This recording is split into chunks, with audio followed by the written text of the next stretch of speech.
ಎಲ್ಲರಿಗೂ ನಮಸ್ಕಾರ. ನನ್ನೆಲ್ಲ ಆತ್ಮೀಯ 9ನೇ ತರಗತಿಯ ಮುದ್ದು ಮಕ್ಕಳೇ, ಇಂದಿನ ಈ ದಿನದ ಕನ್ನಡ ತರಗತಿಗೆ ನಿಮ್ಮೆಲ್ಲರಿಗೂ ಸ್ವಾಗತ. ಮಕ್ಕಳೇ, ನಾವು ಇಂದಿನ ತರಗತಿಯಲ್ಲಿ 9ನೇ ತರಗತಿಯ ಕನ್ನಡ ಭಾಷಾ ಪಠ್ಯಪುಸ್ತಕದಲ್ಲಿ ಇರ್ತಕ್ಕಂತಹ ಭಾಗ 1ರಲ್ಲಿ ಬರುವಂತಹ 2ನೆಯ ಗದ್ಯಪಾಠ ಬೆಡಗಿನ ತಾಣ ಜೈಪುರ ಅನ್ನುವಂತಹ ಗದ್ಯ ಭಾಗವನ್ನು ನೋಡೋಣ. ಬೆಡಗಿನ ತಾಣ ಜೈಪುರ ಇದೊಂದು ಪ್ರವಾಸ ಕಥನವಾಗಿದ್ದು, ಇದನ್ನು ರಚಿಸಿದವರು ಶಿವರಾಮ್ ಕಾರಂತರವರು. ಇವರು ಜೈಪುರಕ್ಕೆ ಪ್ರವಾಸಕ್ಕೆ ಹೋದಂತಹ ಸಂದರ್ಭದಲ್ಲಿ ಇಲ್ಲಿ ತಾವು ಕಂಡಂತಹ ಅನುಭವದ ಬಗ್ಗೆ ಪಾಠವನ್ನು ಮಾಡಿದ್ದಾರೆ. ಆ ಪಾಠದ ಸುಂದರ ಅನುಭವಗಳನ್ನು ನಾವು ಕೂಡ ಇಂದಿನ ತರಗತಿಯಲ್ಲಿ ತಿಳಿದುಕೊಳ್ಳೋಣ. ಮಕ್ಕಳೇ, ಪಾಠವನ್ನು ಪ್ರಾರಂಭ ಮಾಡೋಣವೇ? ಪಾಠ 2, ಬೆಡಗಿನ ತಾಣ ಜೈಪುರ, ಕೆ ಶಿವರಾಮ್ ಕಾರಂತ್. ಮಕ್ಕಳೇ, ನಾವು ಈ ಬೆಡಗಿನ ತಾಣ ಜೈಪುರ ಅನ್ನುವಂತಹ ಪಾಠ ಇದೊಂದು ಪ್ರವಾಸ ಕಥನ ಅಂದರೆ ಈಗಾಗಲೇ ನಿಮ್ಮೆಲ್ಲರೂ ಗೊತ್ತೇ ಇದೆ, ಆದರೂ ಕೂಡ ಇನ್ನೊಂದು ಸಲ ಹೇಳ್ತೀನಿ. ಈ ನಮ್ಮ ಗದ್ಯ ಸಾಹಿತ್ಯದ ಪ್ರಕಾರಗಳಲ್ಲಿ ಪ್ರವಾಸ ಕಥನಕ್ಕೆ ತನ್ನದೇ ಆದಂತಹ ಪ್ರಾಮುಖ್ಯತೆಯನ್ನು ಕೊಡಲಾಗಿದೆ. ಸಾಮಾನ್ಯವಾಗಿ ಪ್ರವಾಸ ಕಥನ ಅಂತಂದರೆ ಏನಪ್ಪ ಅಂತಂದರೆ, ನಾವು ಪ್ರವಾಸಕ್ಕೆ ಹೋದಂಥ ಸಂದರ್ಭದಲ್ಲಿ ಅಲ್ಲಿ ನೋಡಿರುವಂಥದ್ದಾಗಿರ್ಬೋದು, ಕೇಳಿರುವಂಥದ್ದಾಗಿರ್ಬೋದು, ಅನುಭವಿಸಿದಂತಹ ಸ್ವತಃ ಅನುಭವಗಳನ್ನು ದಾಖಲೆಯ ರೂಪದಲ್ಲಿ ಅಂದರೆ ಬರವಣಿಗೆಯ ರೂಪದಲ್ಲಿ ಅಭಿವ್ಯಕ್ತಪಡಿಸುವುದೇ ಪ್ರವಾಸ ಕಥನ ಅಂತ ಹೇಳ್ಬೋದು. ಈ ಬೆಡಗಿನ ತಾಣ ಜೈಪುರ ಅನ್ನುವಂತಹ ಈ ಗದ್ಯ ಭಾಗವನ್ನು ಪ್ರವಾಸ ಕಥನವನ್ನು ಬರೆದಿರುವಂತಹ ಕೆ ಶಿವರಾಮ್ ಕಾರಂತರವರು ತಾವು ಪ್ರವಾಸಕ್ಕೆ ಹೋದಂತಹ ಸಂದರ್ಭದಲ್ಲಿ ಅಲ್ಲಿ ಅರಮನೆಗಳ ಅನುಭವಗಳನ್ನು, ಜಂತರ್ ಮಂತ್ರಗಳನ್ನು ಅಂದರೆ ವಿಶೇಷವಾಗಿ ಜೈಪುರದಲ್ಲಿ ತಾವು ಕಂಡು ಕೇಳಿರುವಂತಹ ವಿಶೇಷವಾದಂಥ ಸ್ಥಳಗಳೇನದಲ್ಲ ಅದರ ಬಗ್ಗೆ ಇವರು ಪ್ರವಾಸ ಕಥನವನ್ನು ದಾಖಲೆ ರೂಪದಲ್ಲಿ ತೊಗೊಂಬಂದಿದ್ದಾರೆ. ಇಂದಿನ ತರಗತಿಯಲ್ಲಿ ನಾವು ಕೂಡ ಅವರ ಜೊತೆ ಸೇರಿ ಜೈಪುರಕ್ಕೆ ಪ್ರವಾಸಕ್ಕೆ ಹೋಗೋಣ ಅಂತ ಹೇಳ್ತಾ ಪಾಠವನ್ನು ಪ್ರಾರಂಭ ಮಾಡೋಣ. ಅದಕ್ಕಿಂತ ಮುಂಚೆ ಜೈಪುರದಲ್ಲಿ ಏನೇನಾಯಿತು, ಏನೇನಿಲ್ಲ, ಕವಿಗಳು ಯಾವ ರೀತಿಯಾದಂಥ ಅನುಭವಗಳನ್ನು ನಮ್ಮೊಂದಿಗೆ ಹಂಚಿಕೊಳ್ಳುತ್ತಿದ್ದಾರೆ ಎನ್ನುವುದನ್ನು ನೋಡೋದಕ್ಕಿಂತ ಮುಂಚೆ ಅವರ ಕವಿ ಪರಿಚಯವನ್ನು ನೋಡಿಕೊಂಡು ಅದಾದಮೇಲೆ ನಾವು ಕೂಡ ಅವರ ಜೊತೆಗೆ ಪ್ರವಾಸಕ್ಕೆ ಹೋಗೋಣ ಅಂತ ಹೇಳ್ತಾ ಪಾಠವನ್ನು ಪ್ರಾರಂಭ ಮಾಡ್ತೀನಿ.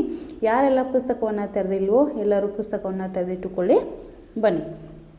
ಕೃತಿಕಾರರ ಪರಿಚಯ. ಶಿವರಾಮ್ ಕಾರಂತರು 1902ರಲ್ಲಿ ಉಡುಪಿ ಜಿಲ್ಲೆಯ ಕೋಟಾದಲ್ಲಿ ಜನಿಸಿದರು. ಇವರಿಗೆ ನಾವು ಕೆ ಶಿವರಾಮ್ ಕಾರಂತರು ಅಂತೇಳಿ ಕರಿತೀವಿ. ಕೆ ಅಂತಂದರೆ ಕೋಟಾ ಶಿವರಾಮ್ ಕಾರಂತರು. ಇವರನ್ನು ನಾವು ನಡೆದಾಡುವ ವಿಶ್ವಕೋಶ ಅಂತಲೂ ಕೂಡ ಕರಿತೀವಿ. ಇನ್ನೊಂದು ಹೆಸರು ಏನಪ್ಪ ಅಂದರೆ ಕಡಲ ತೀರದ ಭಾರ್ಗವ ಅಂತಲೂ ನಾವು ಶಿವರಾಮ್ ಕಾರಂತನ ಕರಿತೀವಿ. ಹೀಗಿರಬೇಕಾದ್ರೆ ಶಿವರಾಮ್ ಕಾರಂತರು 1902ರಲ್ಲಿ ಉಡುಪಿ ಜಿಲ್ಲೆಯ ಕೋಟಾದಲ್ಲಿ ಇವರು ಜನಿಸ್ತಾರೆ. ಸಾಹಿತ್ಯದಲ್ಲಿ ಅಪಾರ ಆಸಕ್ತಿಯನ್ನು ಹೊಂದಿರತಕ್ಕಂತಹ ಇವರು ಸಾಹಿತ್ಯದ ಹಲವು ಪ್ರಕಾರಗಳಲ್ಲಿ ಕೃತಿಗಳನ್ನು ರಚಿಸಿದ್ದಾರೆ. ಯಾವ್ಯಾವ ಕೃತಿಗಳು ಅಂತಂದ್ರೆ ಚೋಮನ ದುಡಿ, ಮರಳಿ ಮಣ್ಣಿಗೆ, ಬೆಟ್ಟದ ಜೀವ, ಅಳಿದ ಮೇಲೆ ಕಾದಂಬರಿಗಳು ಪ್ರಸಿದ್ಧವಾಗಿವೆ. ಹಸಿವು, ಹಾವು, ಕವಿ, ಕರ್ಮ ಕಥಾ ಸಂಕಲನಗಳನ್ನು, ರಾಷ್ಟ್ರಗೀತ, ಸುಧಾಕರ ಮತ್ತು ಸೀಳ್ಗವನಗಳು ಕವನ ಸಂಕಲನಗಳನ್ನು ರಚಿಸಿದ್ದಾರೆ. ನೋಡಿ, ನಮ್ಮ ಕನ್ನಡ ಸಾಹಿತ್ಯಕ್ಕೆ ಅಪಾರವಾದಂತಹ ಕೊಡುಗೆಯನ್ನು ಕೊಟ್ಟಿರ್ತಕ್ಕಂತಹ ಶಿವರಾಮ್ ಕಾರಂತರವರು ಚೋಮನ ದುಡಿ, ಮರಳಿ ಮಣ್ಣಿಗೆ, ಬೆಟ್ಟದ ಜೀವ, ಅಳಿದ ಮೇಲೆ ಸೇರಿದಂತೆ ಹಲವಾರು ಕಾದಂಬರಿಗಳನ್ನ ರಚಿಸಿದ್ದು, ಹಸಿವು, ಹಾವು, ಕವಿ, ಕರ್ಮ ಹೀಗೆ ಸೇರಿದಂತೆ ಕಥಾ ಸಂಕಲನಗಳನ್ನು, ಕವನ ಸಂಕಲನಗಳನ್ನ ಕೂಡ ಇವರು ರಚಿಸಿದ್ದಾರೆ. ನಾಟಕ, ಹರಟೆ, ಬಾಲ ಸಾಹಿತ್ಯ, ವಿಜ್ಞಾನ ಸಾಹಿತ್ಯ, ನಿಘಂಟು ರಚನೆಯನ್ನು ಮಾಡಿರುವ ಇವರು ಅಬುವಿನಿಂದ ಭ್ರಾಮಕ್ಕೆ, ಅಪೂರ್ವ ಪಶ್ಚಿಮ, ರಸಿಕರಲ್ಲ, ಪಾತಾಳಕ್ಕೆ ಪಯಣ ಮತ್ತು ಪ್ರವಾಸ ಕಥನಗಳು, ಹುಚ್ಚು ಮನಸ್ಸಿನ 10 ಮುಖಗಳು ಎಂಬ ಆತ್ಮಕಥನ, ಯಕ್ಷಗಾನ, ಬಯಲಾಟ, ಜಾನಪದ ಸಾಹಿತ್ಯ ಮುಂತಾದ ಕೃತಿಗಳನ್ನು ರಚಿಸಿದ್ದಾರೆ. ಇವರ ಆತ್ಮಕಥನಗಳು ಯಾವಪ್ಪ ಅಂದರೆ ಹುಚ್ಚು ಮನಸ್ಸಿನ 10 ಮುಖಗಳು ಅನ್ನುವಂಥದ್ದು ಒಂದು ಆತ್ಮಕಥನವನ್ನು ರಚಿಸಿದ್ದಾರೆ. ಪ್ರವಾಸ ಕಥನಗಳ ಬಗ್ಗೆ ನಾವು ಗಮನ ಹರಿಸಿದಾಗ ಅಬುವಿನಿಂದ ಭರಾಮಕ್ಕೆ, ಅಪೂರ್ವ ಪಶ್ಚಿಮ, ಅರಸಿಕರಲ್ಲ, ಪಾತಾಳಕ್ಕೆ ಪಯಣ ಸೇರಿದಂತೆ ಪ್ರವಾಸ ಕಥನಗಳನ್ನ ಕೂಡ ಇವರು ರಚಿಸಿದ್ದಾರೆ. ಅದಷ್ಟೇ ಅಲ್ಲದೆ ಕೂಡ ಜನಪದ ಸಾಹಿತ್ಯ, ಯಕ್ಷಗಾನ, ಬಯಲಾಟ ಸೇರಿದಂತೆ ಹಲವಾರು ಕೃತಿಗಳನ್ನು ರಚನೆಯನ್ನು ಮಾಡಿದ್ದಾರೆ. ಇನ್ನು ಇವರ ಪ್ರಶಸ್ತಿಗಳು ಯಾವ್ಯಾವಪ್ಪ ಅನ್ನೋದನ್ನು ನಾವು ನೋಡೋದಾದರೆ ಮೂಕಜ್ಜಿಯ ಕನಸುಗಳು ಕಾದಂಬರಿಗೆ ಜ್ಞಾನಪೀಠ ಪ್ರಶಸ್ತಿ ಬಂದಿದೆ. ಅದಾದಮೇಲೆ ಯಕ್ಷಗಾನ, ಬಯಲಾಟ ಕೃತಿಗೆ ಕೇಂದ್ರ ಸಾಹಿತ್ಯ ಅಕಾಡೆಮಿ ಪ್ರಶಸ್ತಿ ಕೂಡ ಇವರಿಗೆ ಲಭಿಸಿದೆ. ಮೈಮನಗಳ ಸುಳಿಯಲಿ ಎಂಬ ಕೃತಿಗೆ ಪಂಪ ಪ್ರಶಸ್ತಿ ಕೂಡ ಬಂದಿದೆ. 1955ರಲ್ಲಿ ಮೈಸೂರಿನಲ್ಲಿ ನಡೆದ 37ನೆಯ ಕನ್ನಡ ಸಾಹಿತ್ಯ ಸಮ್ಮೇಳನದ ಅಧ್ಯಕ್ಷರು ಕೂಡ ಇವರು ಆಗಿದ್ದರು. ಪ್ರಕೃತ ಪ್ರವಾಸ ಕಥನ ಬೆಡಗಿನ ತಾಣ ಜೈಪುರ ಪಠ್ಯಭಾಗವನ್ನು ಕನ್ನಡ ಮತ್ತು ಸಂಸ್ಕೃತಿ ಇಲಾಖೆಯು ಹೊರತಂದಿರುವ ಶಿವರಾಮ್ ಕಾರಂತರ ಸಾಹಿತ್ಯ ಶ್ರೇಣಿಯ ಸಂಪುಟ 32 ಭಾಗ 2 ಗ್ರಂಥದ ಅಬುವಿನಿಂದ ಬರಾಮಕ್ಕೆ ಭಾಗದಿಂದ ಆರಿಸಿ ಸಂಪಾದಿಸಿ ನಿಗದಿಪಡಿಸಲಾಗಿದೆ. ನೋಡಿ ಮಕ್ಕಳೇ, ಇವರ ಈ ಪ್ರಸ್ತುತ ಏನು ಪ್ರವಾಸ ಕಥನ ಐತಲ್ಲ ಬೆಡಗಿನ ತಾಣ ಜೈಪುರ ಅನ್ನುವಂತಹ ಈ ಪಠ್ಯಭಾಗವನ್ನು ನಮ್ಮ ಕನ್ನಡ ಮತ್ತು ಸಂಸ್ಕೃತಿ ಇಲಾಖೆ ಜಾರಿ ತಂದಿರತಕ್ಕಂತಹ ಶಿವರಾಮ್ ಕಾರಂತರ ಸಾಹಿತ್ಯ ಶ್ರೇಣಿಯ ಸಂಪುಟ 32ರಲ್ಲಿ ಭಾಗ 2ರಲ್ಲಿ ಬರ್ತಕ್ಕಂತಹ ಇವರ ಅದ್ಭುತವಾದಂತಹ ಪ್ರವಾಸ ಕಥನ ಯಾವುದಪ್ಪ ಅಬುವಿನಿಂದ ಬರಾಮಕ್ಕೆ ಅನ್ನುವಂತಹ ಭಾಗದಿಂದ ಆಯ್ಕೆಯನ್ನು ಮಾಡಿ ಪ್ರಸ್ತುತ ಪಠ್ಯಭಾಗವನ್ನು ಇಲ್ಲಿ ಕೊಡಲಾಗಿದೆ. ಈ ಪ್ರಸ್ತುತ ಪಾಠದ ಆಶಯ ಭಾಗದ ಕಡೆ ನಾವು ಗಮನವನ್ನು ಹರಿಸಿದಾಗ ಬೆಡಗಿನ ತಾಣ ಜೈಪುರ ಪಠ್ಯಭಾಗದಲ್ಲಿ ಭಾರತದ ಐತಿಹಾಸಿಕ ಹಾಗೂ ಸಾಂಸ್ಕೃತಿಕ ನಗರಗಳಲ್ಲಿ ಒಂದಾದ ಜೈಪುರದ ಅಂದಚಂದ, ಅಲ್ಲಿನ ಜನರ ಉಡುಗೆ ತೊಡುಗೆ, ಐತಿಹಾಸಿಕ ವೈಭವ, ಜಾನಪದ ಕಲೆಗಳ ಸೊಗಸು ಮೊದಲಾದ ವಿಚಾರಗಳ ಬಗ್ಗೆ ಲೇಖಕರು ತಿಳಿಸಿದ್ದಾರೆ. ಹಾಗೆಯೇ ಜೈಪುರದ ರಾಜರ ವೈಜ್ಞಾನಿಕತೆಗೆ ಸಾಕ್ಷಿಯಾದ ಜಂತರ್ ಮಂತರ್ ಬಯಲು ಪ್ರಯೋಗಾಲಯದ ಬಗ್ಗೆ ವಿಶೇಷ ಉಲ್ಲೇಖವಿದೆ. ನೋಡಿ ಮಕ್ಕಳೇ, ಬೆಡಗಿನ ತಾಣ ಜೈಪುರ. ಈ ಜೈಪುರದ ಬಗ್ಗೆ ನಾವು ತಿಳಿದುಕೊಳ್ಬೇಕಪ್ಪ ಅಂತಂದ್ರೆ ಮೊದಲನೇದಾಗಿ ಬೆಡಗಿನ ತಾಣ ಜೈಪುರ ಅಂತೇನು ಈ ಪಾಠ ಇದಲ್ಲ, ಇದನ್ನು ಜೈಪುರ ಇದು ಯಾವ ರೀತಿಯಾಗಿ ಸೌಂದರ್ಯವನ್ನು ಒಳಗೊಂಡೈತಪ್ಪ ಅಂತಂದ್ರೆ ಸಂಸ್ಕೃತಿ ಮತ್ತು ಜೈಪುರದ ಸೌಂದರ್ಯ ಆಗಿರ್ಬೋದು, ಸಂಸ್ಕೃತಿ ಮತ್ತು ಐತಿಹಾಸಿಕ ಮಹತ್ವವನ್ನು ಪ್ರಸ್ತುತ ಪಾಠದಲ್ಲಿ ನೋಡಲಾಗ್ತದೆ ಮಕ್ಕಳೇ. ಜೈಪುರದ ಬಗ್ಗೆ ನಾವು ಸಂಕ್ಷಿಪ್ತವಾಗಿ ತಿಳಿದುಕೊಳ್ಬೇಕಪ್ಪ ಅಂತಂದ್ರೆ ಗುಲಾಬಿ ನಗರ ಅಂದ್ರೆ ಪಿಂಕ್ ಸಿಟಿ ಅಂತೇಳಿ ಇದನ್ನ ಕರೀತಾರೆ.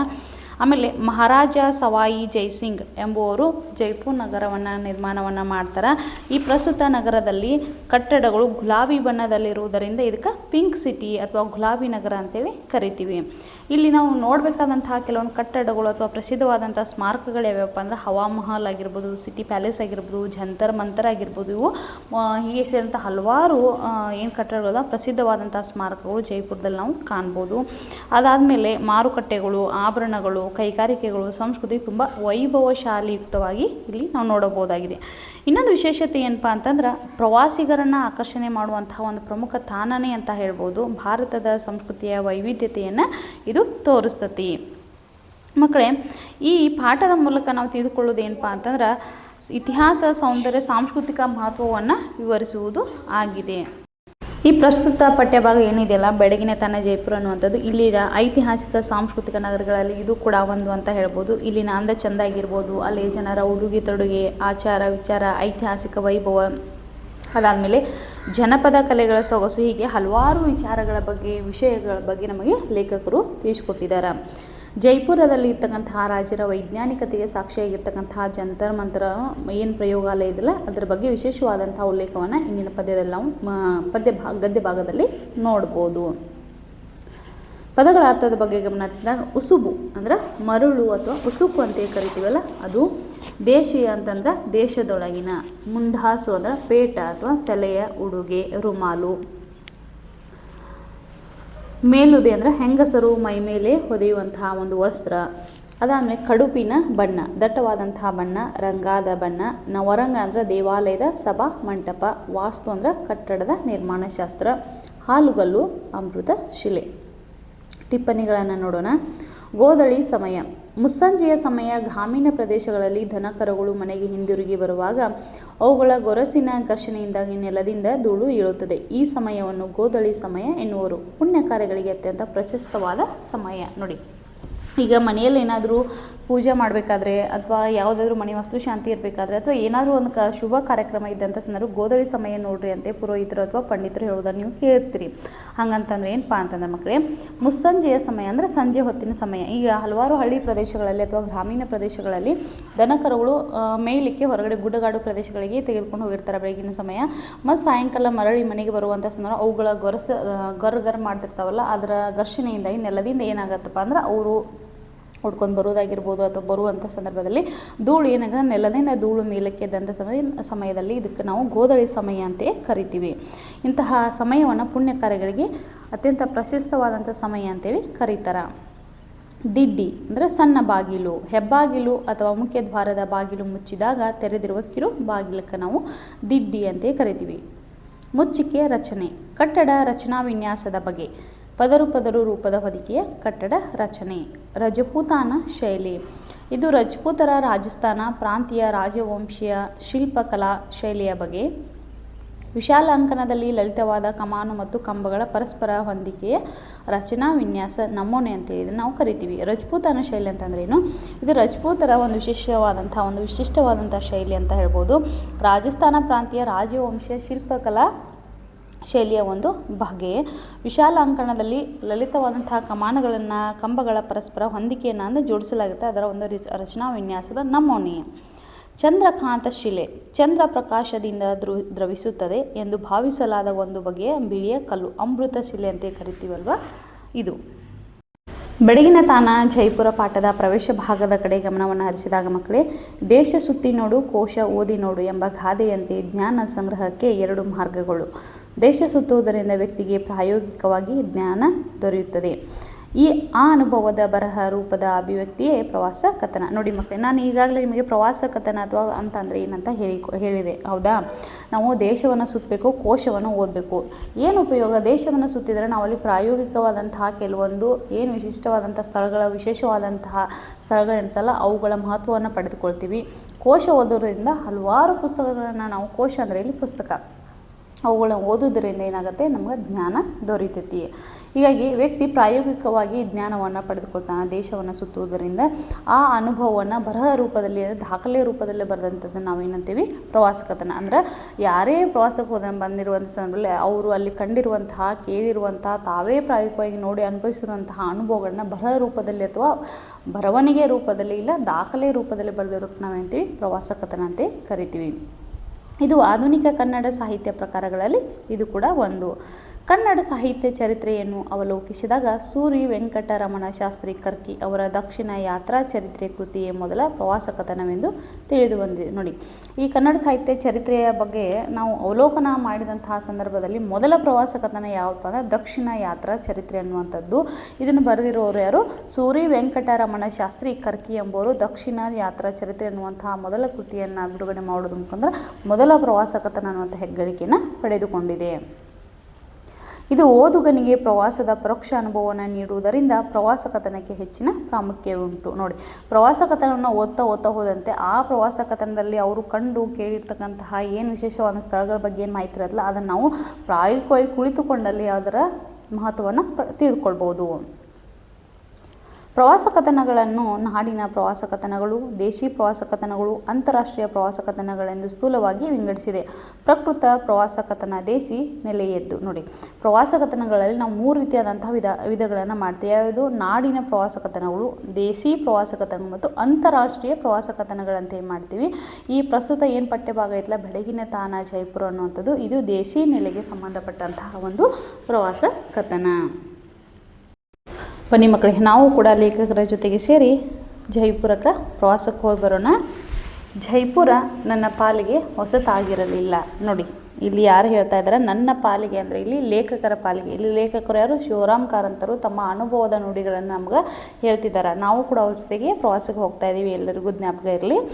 ಜೈಪುರ ನನ್ನ ಪಾಲಿಗೆ ಹೊಸತಾಗಿರಲಿಲ್ಲ ಅಂದರೆ ಲೇಖಕರ ಪಾಲಿಗೆ ಇದು ಹೊಸತಾಗಿಲ್ಲ. ಅಂದರೆ ಇವರು ಪದೇ ಆಗಾಗ ಹೋಗಿ ಬಂದು ಮಾಡ್ತಾಯಿದ್ರು.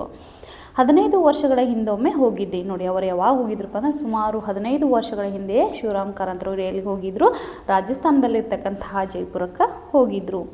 ಈ ಬಾರಿ ನಾನು ಶ್ರೀಪತಿಯು ರೈಲಿನಿಂದ ಇಳಿದಾಗ ಬೆಳಗಿನ 11 ಗಂಟೆಯ ಬಿಸಿಲು ಬಡಿಯುತ್ತಿತ್ತು. ನೋಡಿ, ಈಗ ಇವರು ರೈಲಿನಿಂದ ಇಳಿತಿರುವಂತಹ ಸಂದರ್ಭದಲ್ಲಿ ಇವರ ಸ್ನೇಹಿತ ಒಬ್ಬರಿದ್ದರು. ಯಾರು? ಶ್ರೀಪತಿ ಅಂದರೆ ಇಲ್ಲಿ ಯಾರು? ಶಿವರಾಮ್ ಕಾರಂತರ ಸ್ನೇಹಿತರಾದಂಥವ್ರು, ಅವ್ರ ಹೆಸರು ಶ್ರೀಪತಿ. ಇವರು ರೈಲಿನಿಂದ ಇಳಿದಂತಹ ಸಂದರ್ಭದಲ್ಲಿ ಅವರನ್ನು ಬರಮಾಡಿಕೊಳ್ಳಲಿಕ್ಕೆ ಯಾರಿದ್ರು? ಶ್ರೀಪತಿ ಇದ್ದರು.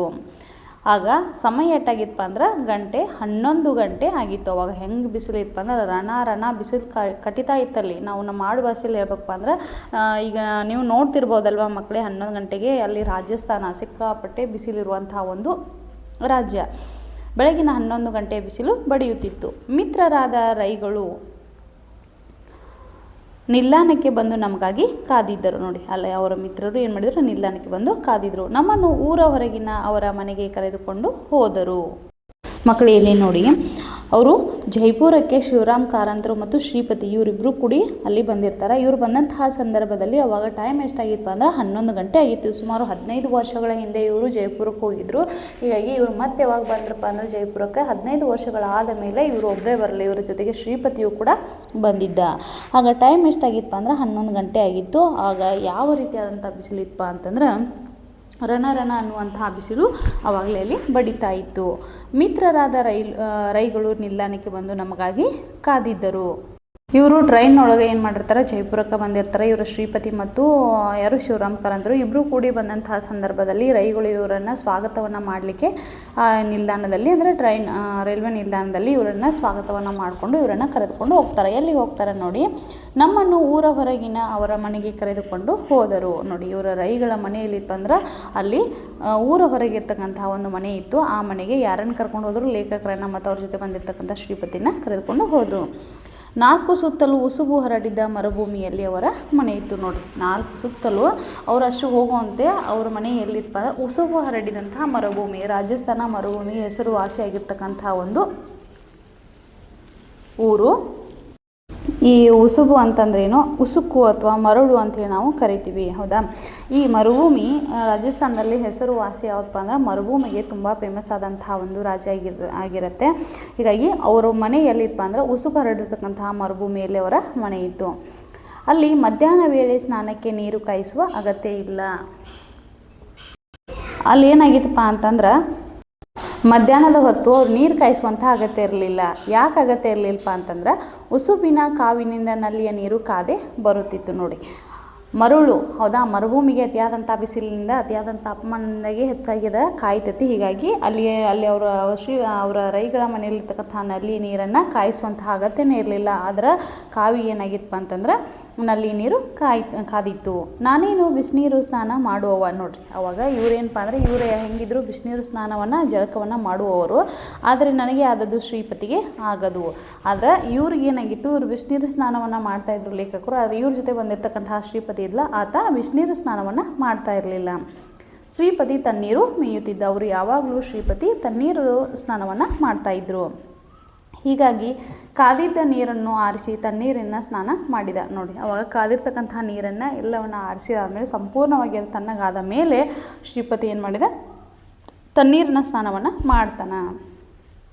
ಅನಂತರ ಊಟ ಮಾಡಿ 1-2 ತಾಸು ವಿಶ್ರಾಂತಿ ಪಡೆದವು. ಹೀಗಾಗಿ ಅವರು ಜಳಕ ಅಥವಾ ಸ್ನಾನ ಆದಮೇಲೆ ಇವರಿಬ್ಬರು ಏನು ಮಾಡಿದ್ರಪ್ಪ ಅಂತಂದ್ರೆ 1-2 ತಾಸು ಆದಮೇಲೆ ಇವರು ವಿಶ್ರಾಂತಿನ ಪಡಿತಾರೆ. ಯಾರ್ಯಾರು, ಲೇಖಕರು ಮತ್ತು ಶ್ರೀಪತಿ.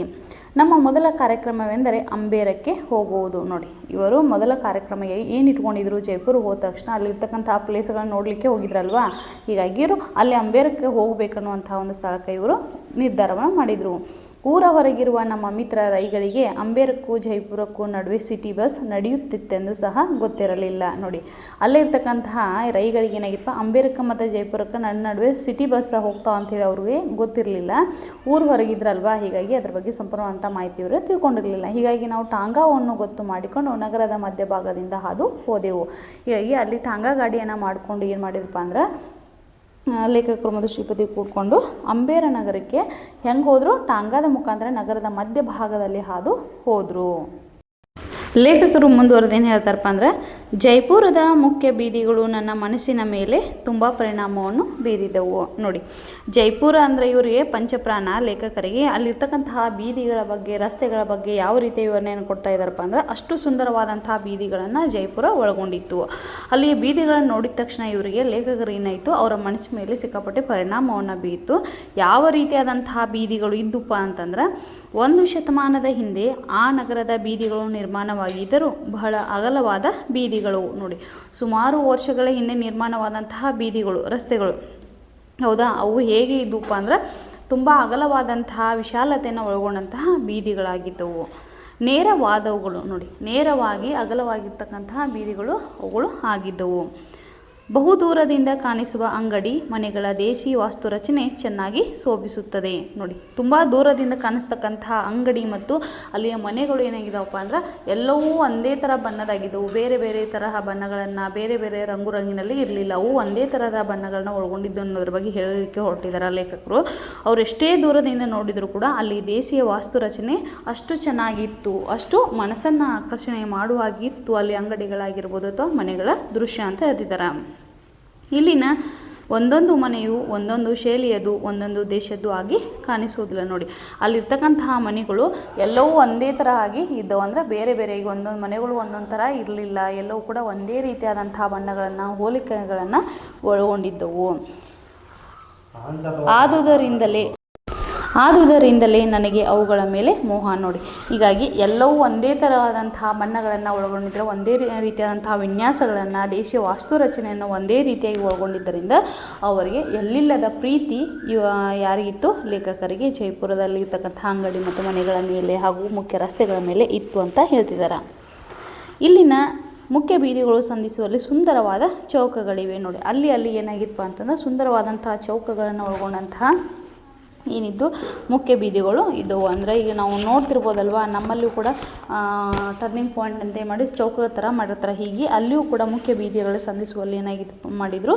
ಚೌಕ ಥರ ಮಾಡಿದರು. ಕೆಲವೊಂದು ಕಡೆಗಳಲ್ಲಿ ಭವ್ಯವಾದ ಮಹಾದ್ವಾರಗಳಿವೆ. ನೋಡಿ, ಕೆಲವೊಂದು ಕಡೆ ಏನಾಗಿತ್ತು? ಭವ್ಯವಾಗಿರ್ತಕ್ಕಂತಹ ಮಹಾದ್ವಾರಗಳನ್ನು ನಿರ್ಮಾಣವನ್ನು ಮಾಡಿದರು. ಅಲ್ಲದೆ ಜೈಪುರ ಬಣ್ಣಗಾರರ ತವರೂರು. ನೋಡಿ, ಜೈಪುರನ್ನು ಯಾವ ರೀತಿಯಾಗಿ ಹೇಳ್ತಿದ್ದಾರಪ್ಪ ಅಂತಂದ್ರೆ ಲೇಖಕರು, ಅದು ಬಣ್ಣಗಾರರ ತವರೂರು ಅಂಥೇಳಿ ಕರೆಯಕತ್ತಾರ.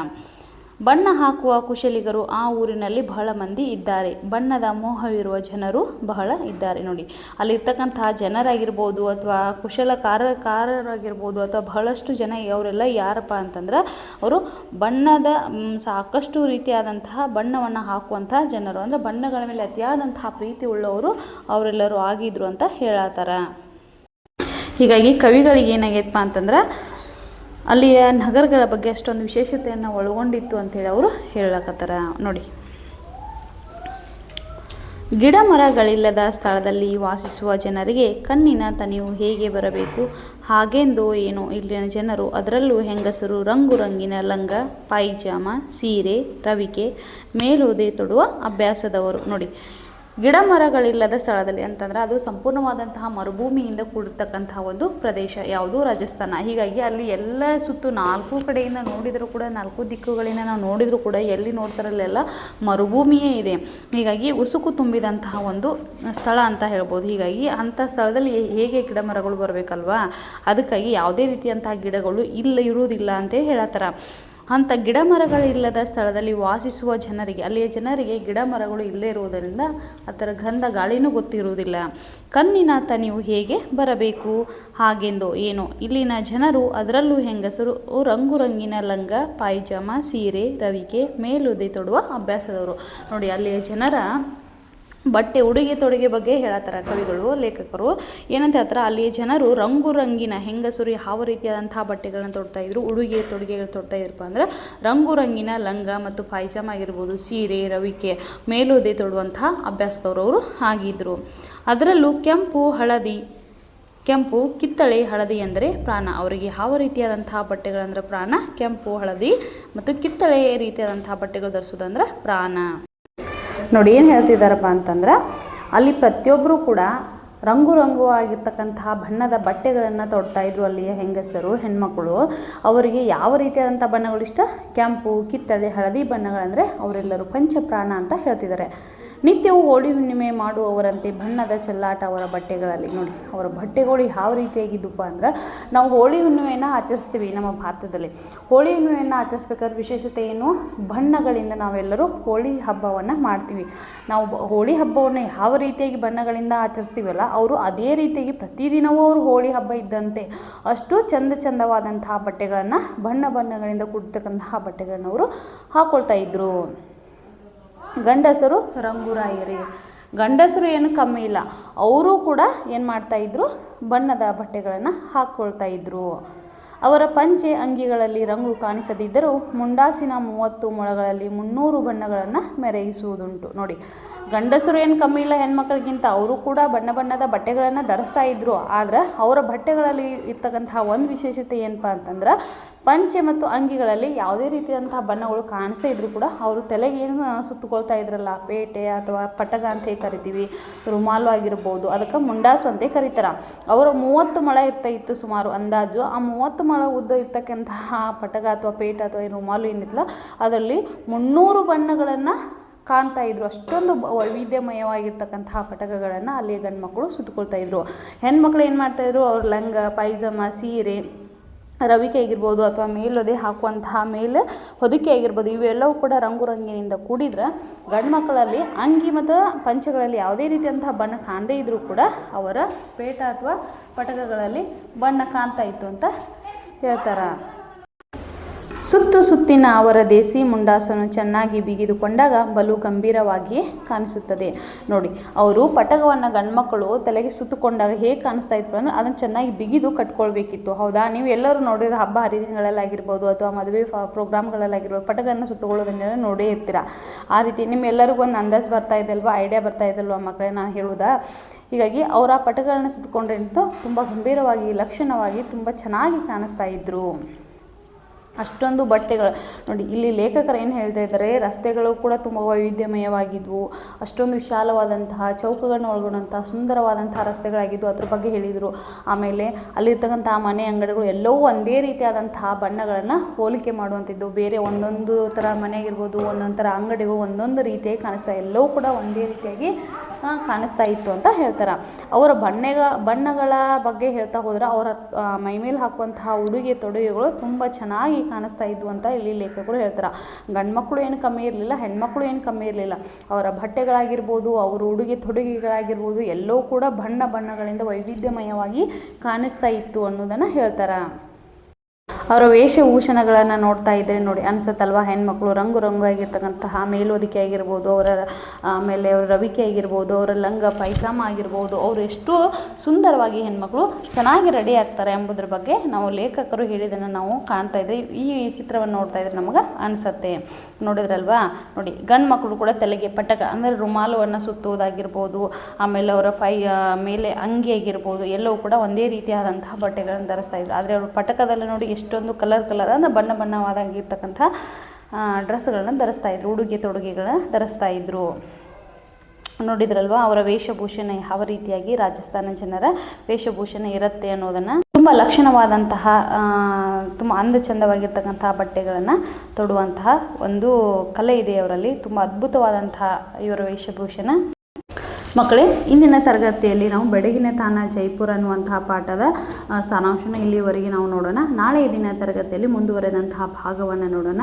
ಇಲ್ಲಿಯವರೆಗೆ ನನ್ನ ತರಗತಿಯನ್ನು ಎಲ್ಲರೂ ವೀಕ್ಷಣೆ ಮಾಡಿದ್ದಕ್ಕೆ ನಿಮ್ಮೆಲ್ಲರಿಗೂ ನಾನು ಧನ್ಯವಾದಗಳನ್ನು ಹೇಳ್ತೀನಿ. ಅದೇ ರೀತಿಯಾಗಿ ನನ್ನ ಪ್ರತಿಯೊಂದು ತರಗತಿಗಳು ನಿಮ್ಗೆ ಇಷ್ಟ ಆದರೆ ಶೇರ್ ಮಾಡಿ, ಲೈಕ್ ಮಾಡಿ, ಹಾಗೆ ಸಪೋರ್ಟ್ ಮಾಡಿ. ನೀವು ಮಾಡುವಂಥ ಸಪೋರ್ಟ್ನಿಂದ ನನಗೆ ಇನ್ನಷ್ಟು ತರಗತಿಯನ್ನು ಮಾಡಬೇಕನ್ನುವಂಥ ಹುಮ್ಮಸ್ಸು ಬರುತ್ತೆ. ನಂತರ ನಿಮಗೇನಾದರೂ ಗೊಂದಲಗಳಿದ್ದರೆ ನೀವು ಮೆಸೇಜನ್ನು ಮಾಡಿ, ನಾನು ಅದನ್ನು ಬಗೆಹರಿಸುವಂಥ ಒಂದು ಸಣ್ಣ ಪ್ರಯತ್ನವನ್ನು ಮಾಡ್ತೀನಿ ಅಂತ ಹೇಳ್ತಾ, ಇಂದಿನ ತರಗತಿ ನಿಮ್ಮೆಲ್ಲರಿಗೂ ಅರ್ಥವಾಗಿದೆ ಅಂತೇಳಿ ನಾನು ಭಾವಿಸ್ತಾ ಇಂದಿನ ತರಗತಿಗೆ ವಿರಾಮವನ್ನು ನೀಡ್ತಾ ಇದ್ದೀನಿ. ಎಲ್ಲರಿಗೂ ನಮಸ್ಕಾರ.